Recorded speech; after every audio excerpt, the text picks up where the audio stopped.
Welcome to Managing Uncertainty, a podcast series from the experts at Bryghtpath discussing global risk, business continuity, and crisis management. Will you be ready to lead your organization through its critical moment? Hello and welcome to the Managing Uncertainty podcast. This is Bryan Strawser, Principal and Chief Executive here at Bryghtpath. And in this week's episode, I want to take us to part 2 of our series, Suiting Up for a Crisis. This series is dedicated to helping crisis team leaders and team members prepare for their next crisis. Part 1 was about being the crisis leader. And in part 2, I want to talk about being a part of your organization's crisis management team, or CMT. As a newly minted member of your crisis management team, it's normal to have a lot of questions and probably some anxiety about what does it mean to be a part of this team? What are the expectations of me as a crisis management team member? How does my role as a member of the crisis management team impact my normal job responsibilities? What, if anything, can I do to prepare? Like me and many others who walked this path before you, you're quickly going to learn that there's no substitute for experience. But you can still take some simple steps to help you suit up, so to speak, to respond to your next crisis. So here's what we think you need to know. First, what can you expect as a crisis management team member? Well, as a member of the CMT, you probably understand that it's your job to run into the metaphorical burning building and help put out the fire. But there are many hours of training and conditioning that come beforehand, and the painstaking hours of mop-up and investigation and debriefing that are necessary to make sure that a fire is really out and that it doesn't happen again. Your role on the crisis management team extends far before the crisis and well after its resolution. Here's what you can expect at each stage. Prior to a disruption, I would expect a crisis management team member to participate in discussions and activities calculated at improving the organization's overall preparedness, because this is your only chance to be able to do that. My friend Juliet Kayyem at Harvard University describes this as being left of boom. You're on the left side of the incident, of the crisis, and so you have this opportunity to invest in preparedness. This might include things like participating in developing plans for potential disruptions, integrating an incident management process, taking processes that exist today in your area of day-to-day responsibility and integrating those into the crisis management process. You might regularly participate in exercises like tabletops and simulations and other scenario-based training to build muscle memory to help you in future crisis situations. And you may lead efforts within your day-to-day job, within your day-to-day silo in the organization to help better prepare the overall company for disruption.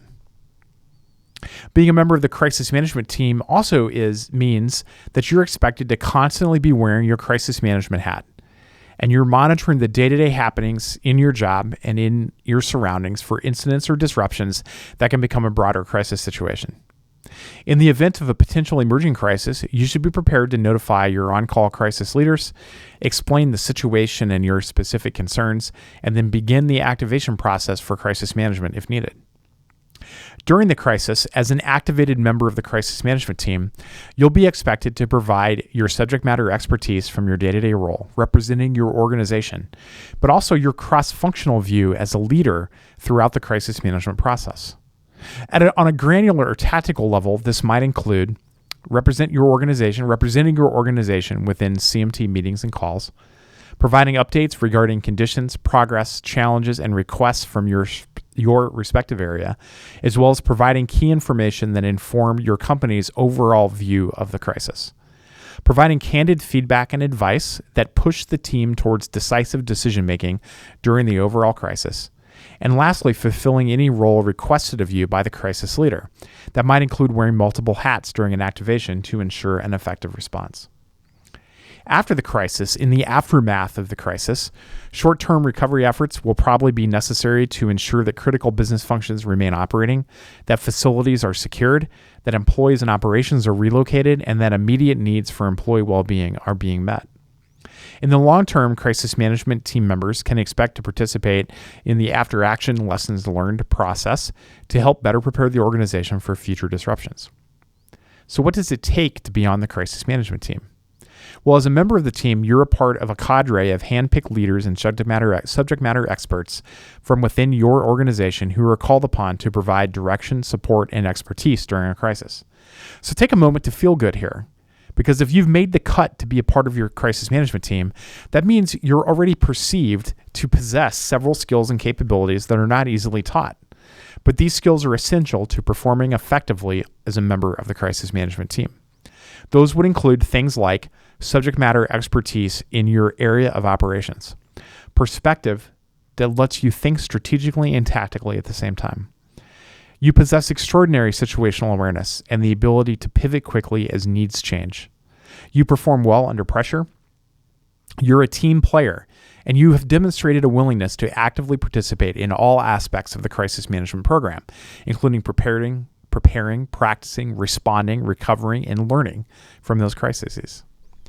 You have the ability to work collaboratively to represent your function within the crisis management team, and then represent your role on the CMT back into your organization with your peers and with your boss.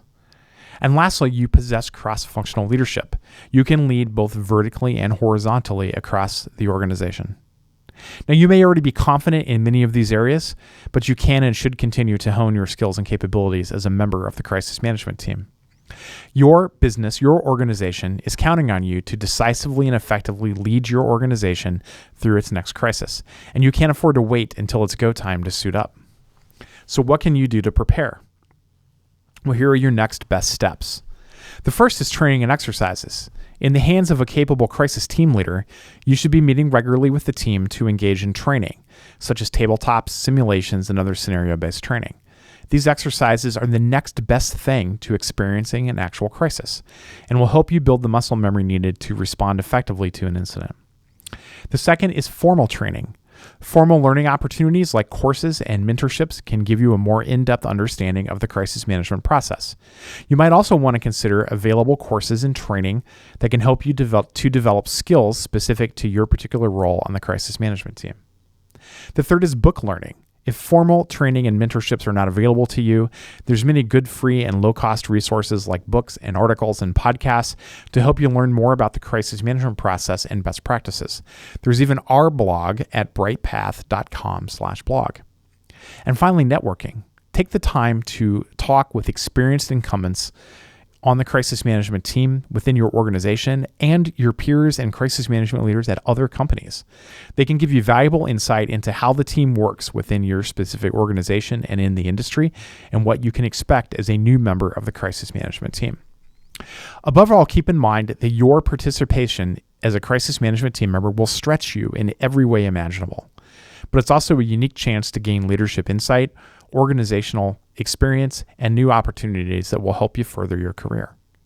If you're new to crisis management, you might be able to learn more through our free Crisis Management 101 intro course here at Bryghtpath. And if you need help in building out your crisis management team and training, you can learn more about our crisis management services at our website and even set up a time to connect with our experts.